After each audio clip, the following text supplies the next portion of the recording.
Well, all right. Hey, that sounds nice. Well, it's not uncommon. A lot of people, most people, would probably consider the opportunity to work on some famous video game to be an opportunity of a lifetime. That sounds just peachy. Sign me up. All the love in the world, a good paycheck, and all you got to do is sit around and be creative with a bunch of other creative bastards and have a jovial, good old time and no problems ever again, right? That sounds pretty good. Sounds pretty good to me. And I certainly don't want to piss on anybody's parade or tell you, hey, your dreams aren't, going to be exactly how you think of them. But hey, man, if I could prepare you a little bit, I'm going to let you know right away. It comes with a load of challenges and problems, and some artists are going to fall into depression. They're going to develop a lot of anxiety. I myself went through this, lots of eras of time in my life when I was going through panic attacks. Yeah, that's right. Working on the biggest games in the world and going through panic attacks because you're freaking out over the pressures and the stresses of it all. If you're suffering from depression, or you're constantly moody and feeling emotional about why you can't get success with your art, it ain't going to change once you start getting attention on your art. That will still be there. And in fact, then you become very afraid to lose it. And so it's important to keep perspective and work on ourselves so that those things are not necessary for us to feel like a complete human, a complete person, and have a fulfilling life experience as a creative, as an artist. The art career success will not save you, but it is in fact more of a byproduct and a bonus for having a full life with your feet planted firmly on the ground. And so buck up, little camper, because I got a few solutions. I got a few things that could help you out if you're dealing with a little bit of some of these anxieties and stresses of having a career in art. Or hell, even if you're just trying to get a career in art started. But don't go in blindly, man. You need to know this. If you choose to go down the route of being an artist in your career, as a job, then you are going to face rejection. You are going to face imposter syndrome. You are going to always feel that you can improve. And it's going to be important that you learn to embrace that feeling that there is still room for you to improve. That is a good thing. It's a wonderful thing. When you feel that you've gotten to the final chapter of the book, there's another book coming out. Artists get depressed. Artists get bummed out. Artists are going to face a lot of anxiety, especially if you're in an industry that's constantly doubling its speed and quality expectations of the people who are performing in it. Many artists right now are getting scared because there's a new paradigm, a new technology is coming along that's going to change the way that artists are utilized in game development. And this is nothing new. There's always some new technology that's going to change the role of artists. It happened with the digital revolution, digital art. It happened again with photo bashing. The role changes and it evolves and it's constantly growing, and you're always going to feel a little bit behind that curve. And oh man, all those voices that you've been hearing your whole life that you're not good enough, well, that all comes creeping up, and before you know it, you're spiraling into self-destructive behaviors, antisocial or depressing thoughts, allowing these negative thoughts to just take hold in your mind. And before you know it, you're bitter, you're resentful, and you feel like you never got your shot and somebody was in the way, somebody knocked you down a peg. And you have to be ever vigilant about letting those thoughts get carried away. Otherwise, they consume you. And before you know it, you're falling into depression. It's your own fault. And while I can't fix it for you, I can offer some perspective. First and foremost, don't fret. It's so easy for us to forget that what we're doing is making art. We're not talking about saving the world. We're not talking about ending world hunger. We're not talking about fixing the economy or fixing the homeless problem. We're talking about making art for video games, for movies, for entertainment. We're talking about a pretty luxurious opportunity. If you get paid to do it, you are blessed. Oftentimes we're so quick to compare ourselves to the high standard, the high bar, those successful artists that are rocking it, that are tearing it up, instead of counting our blessings and realizing, oh man, there are a lot harder ways to earn a buck than this. As an artist, you're going to feel at times like you're screaming into the void, and it's just not really getting a response. And in a field that's so subjective, that's going to happen a lot. This is true with just about any job in your life. You're going to deal with these things. But as an artist, it's so easy to attach so much of our personal self-worth to how our work is being judged that it becomes almost synonymous. When our art is ignored, we feel ignored and maybe even start wondering, what did I do wrong? Sometimes you're going to post something and you might get a little traction on that. And oh man, you got 300 likes on something, or even 100 or even 20 likes. And that's more than you're used to getting. And then the next week you put something out and nobody notices at all. It's crickets. And you're like, what went wrong? What happened? I'm doing better art than that other person who's got a ton of likes. What happened? As an artist, what's kind of unique about it is that when people reject your art, it feels like they're rejecting you. And this is particularly stressful in today's era because our artwork is being put right next to other artists, and some of them are incredible. And you don't know what kind of cheats they're using either. You don't know what kind of techniques or tactics or shortcuts they might be using that have given them a little bit of an edge. But just like all the fancy new dating apps that are making everybody so very unhappy with their dating lives and their relationships, employers and art enthusiasts can just swipe left or swipe right on your artwork and go, next. Ooh, that one's neat. And then just like in those kind of statistics, you can find that 10% of all the artists out there are getting all the jobs, and like 90% of the rest of the artists out there are struggling and trying to figure out why the heck can't I get any attention on my work? And you struggle with it for 5 years or 10 years. And then finally you get your big break and you're like, wow, what was the big deal? And then the next time you post something, nobody notices again. And then it's ongoing.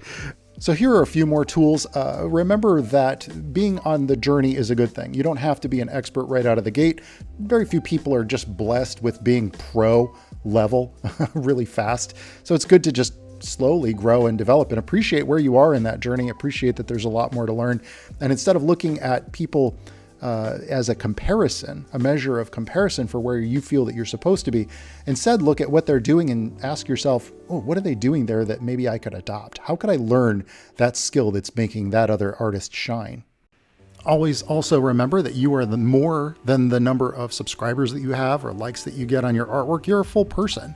You're worth more than whatever your Kickstarter earned. These days, man, incredible stuff goes completely unnoticed. I think it was, Harry Potter didn't even get noticed by publishers until after the author submitted it to like 20 or 30 different publishers. And these days it might even be more. You might have to submit to over 100 publishers and you still might get looked over. And then finally, one day everybody notices, oh man, you've been doing all this cool stuff for years. I never even knew about it. Well, guess what? It was always amazing. It just sometimes takes a while before people acknowledge it or notice it. You got to keep it going. Play the long game. I also like to use the disadvantages that I've got into my stories. So if you're feeling anxious, write that into your character. It's very relatable. Most people can relate to that. I work that kind of a thing into almost every Twilight Monk story that I do. Twilight Monk is written for the struggling artist.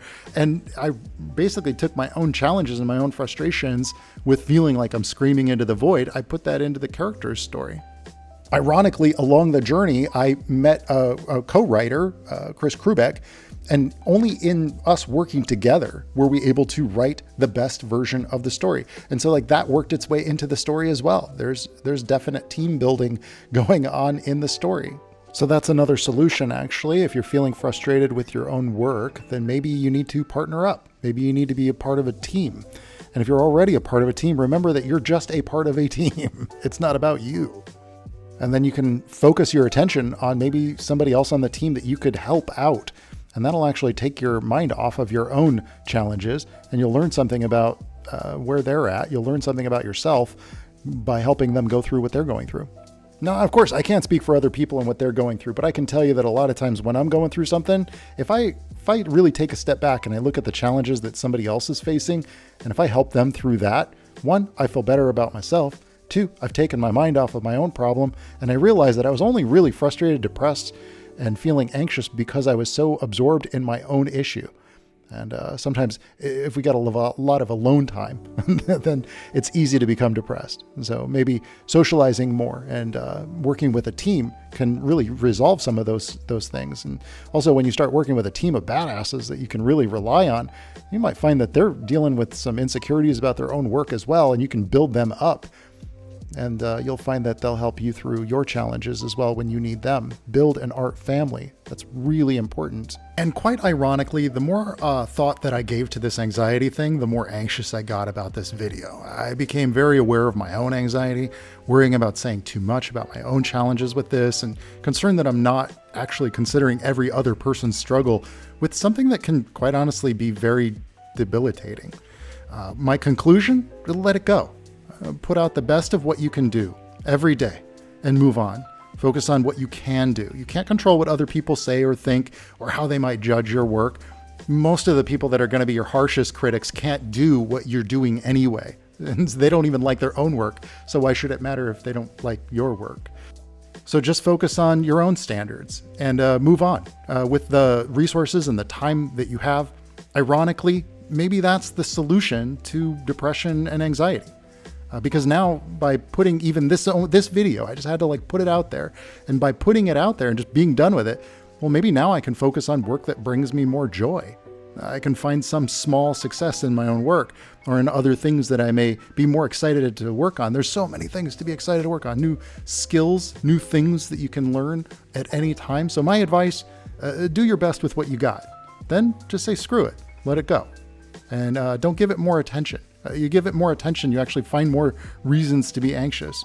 If you feel like things are dire, if you feel like you're blasted with rejection, if you need a break, take that break. But remember, whatever it is that you come out of that break with, you need to come out of it with some hope. You need to come out of it with some bravery and the willingness to be sticky, be weird, and be persistent, be consistent as well. Just keep doing your absolute best, regardless of how it's received.